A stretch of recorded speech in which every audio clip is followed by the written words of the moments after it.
மக்களே welcome to the ஃபென்சர் show. இன்னைக்கு show நம்ம பார்க்க போகிறது ஃபைண்டர் ப்ராஜெக்ட் 1 படத்தோட ரிவ்யூ. இந்த படம் பார்த்தீங்கன்னா இந்த வீக்கெண்ட் தியேட்டர்ஸ்ல அவைலபிளாக இருக்கு. இந்த படத்தில் சார்லி சென்ட்ராயன் மற்றும் பலர் நடிச்சிருக்காங்க. அண்ட் இந்த படத்தை வினோத் ராஜேந்திரன் அப்படின்றவர் தான் டைரக்ட் பண்ணியிருக்காரு. இந்த படம் ஒரு மர்டரை மையமாக வச்சு நகரக்கூடிய ஒரு கிரைம் இன்வெஸ்டிகேஷன் த்ரில்லர் அப்படின்னே சொல்லலாம். ஆக்சுவலாக அந்த ஃபைண்டர் அப்படின்ற அந்த டைட்டிலோட நேம் அப்படின்றது ஒரு பிரைவேட் டிடெக்டிவ் ஏஜென்சியோட நேம். இந்த ஏஜென்சியோட பர்பஸ் என்ன அப்படின்னா, குற்றமே பண்ணாம தண்டனை அனுபவிச்சுட்டு இருப்பாங்களா நிரபராதிகள், அந்த மாதிரியான கேஸ்களை கையில எடுத்து அந்த கேஸை சால்வ் பண்றது அப்படின்ற மாதிரியான ஒரு விஷயத்துக்காக ஆரம்பிச்ச ஒரு டிடெக்டிவ் ஏஜென்சி தான். இந்த ஏஜென்சிக்கான ஒரு முதல் கேஸ் அப்படின்றது சார்லியோட கேஸ். சார்லியோட பொண்ணு தான் இந்த ஏஜென்சி கிட்ட இந்த கேஸை கொண்டு வருவாங்க.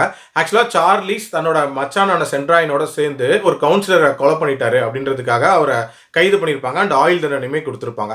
ஆனால் உண்மையிலே சார்லி குடும்ப கஷ்டத்துக்காக வேற ஒருத்தர் பண்ண கொலைக்காக இவர் ஜஸ்ட் ஆஜர் மட்டும் தான் ஆயிருப்பாரு. பட் இவருக்கு பணமும் வந்திருக்காரு அண்ட் ஜெயிலையும் தண்டனை அனுபவிச்சுட்டு இருப்பாரு.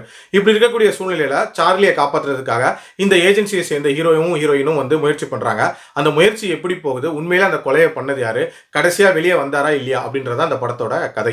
எனக்கு இந்த படத்துல பிடிச்ச ஒரு விஷயம் அப்படின்றது பிரைவேட் டிடெக்டிவ் ஏஜென்சினா என்ன, அதோட ஹிஸ்டரியை ஸ்டார்டிங்ல ஒரு பிரீஃப் மாதிரி கொடுத்துருப்பாங்க. அது உண்மையிலே இன்ட்ரெஸ்டிங்கா இருந்துச்சு.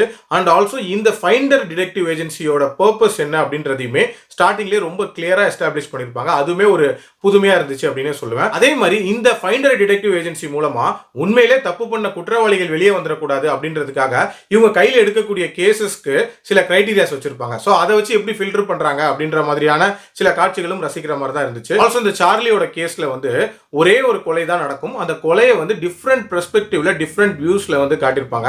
ஸோ அது கொஞ்சம் டீடைல்டா எக்ஸ்பிளைன் பண்ண மாதிரி இருந்துச்சு. அது மட்டும் இல்லாமல் உண்மையிலேயே யார் இந்த கொலையை பண்ணியிருப்பா, என்ன நடந்திருக்கும் அப்படின்ற மாதிரியான ஒரு எக்ஸைட்மெண்ட் இந்த படத்துல மெஜாரிட்டி ஆஃப் த போர்ஷன்ஸ்ல இருந்துச்சு அப்படின்னே சொல்லுவேன். டியூரேஷன் வைஸ் பார்த்தீங்கன்னா இந்த படத்தோட டியூரேஷன் அப்படின்றது மொத்தமாகவே லெஸ் தென் 2 ஹவர்ஸ்ல முடிஞ்சிடும். ஒரு குயிக் வாட்சாவே பார்த்துடலாம். அண்ட் டுவர்ட்ஸ் தென் முடிச்ச விதம் அப்படின்றதுமே எல்லாத்தையும் கனெக்ட் பண்ணி ஒரு லாஜிக்கல் எண்டா தான் முடிச்சிருப்பாங்க. பட் பிரச்சனை என்ன அப்படின்னா, இந்த படத்தோட செகண்ட் ஹாஃப்ல அந்த ஆக்சுவல் சம்பவம் நடக்கல, அதாவது உண்மையிலே கொலை பண்ணவங்க யாரு, அவங்கள பத்தி அந்த ஸ்டோரி அப்படின்றது அந்த அளவுக்கு கன்வின்சிங்கா சொல்லப்படலை அப்படின்னே சொல்லலாம். இன்ஃபேக்ட் தேவையில்லாத ட்விஸ்ட் அண்ட் டர்ன்ஸ் கொடுக்குறேன் அப்படின்ற பேரில் ஒரு மாதிரி இடியாப்ப சிக்கல் மாதிரி ஆக்கிட்டாங்க அப்படின்னே சொல்லலாம். ரேண்டமாக நிறைய கேரக்டர்ஸை உள்ளே கொண்டு வந்திருப்பாங்க. அதாவது ஒரு சாமியார் கேரக்டராக இருக்கட்டும், அதே மாதிரி வில்லனோட அப்பா கேரக்டராக இருக்கட்டும், இதெல்லாமே கதைக்கு ஒரு மாதிரி தேவையில்லாமல் திணிக்கப்பட்ட காட்சிகள் மாதிரி தான் இருந்துச்சு. அது மட்டும் இல்லாமல் வில்லன் ஆதாரத்தை மறைக்கிறதுக்காக இன்டெலிஜென்ட்டாக பண்ணுற மாதிரி சில விஷயங்கள் பண்ணுவார்.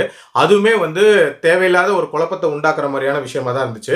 நமக்கு ஒரு கட்டத்தில் என்ன ஃபீல் ஆச்சுன்னா, இதுக்கு பருத்தி மூட்டை குடோன்லேயே இருந்திருக்கலாமே, எதுக்கு இதை மாற்றி மாற்றி வச்சுட்டு இருக்காரு அப்படின்ற மாதிரியான ஒரு கன்ஃபியூஷன் இருக்க தான் செஞ்சுச்சு. மொத்தமாவே இந்த படம் முழுக்கவே ஸ்கிரீன் பிளே அப்படின்றது கண்டிப்பா கிரிப்பிங்காவே இருந்திருக்கலாம். பட் என்ன பொறுத்த வரைக்கும் ஒரு நல்ல கண்டென்ட், நல்ல யோசிச்சிருக்காங்க. இன்ஃபேக்ட் ஃபர்ஸ்ட் ஹாஃபும் அதுக்கு ஏற்ற மாதிரி சூப்பராகவே இம்ப்ளிமெண்ட் பண்ணியிருக்காங்க. But through out the movie ப்ராப்பராக இம்ப்ளிமெண்ட் பண்ணியிருந்தாங்கன்னா இந்த படம் இன்னுமே தரமான படமா இருந்திருக்கும்.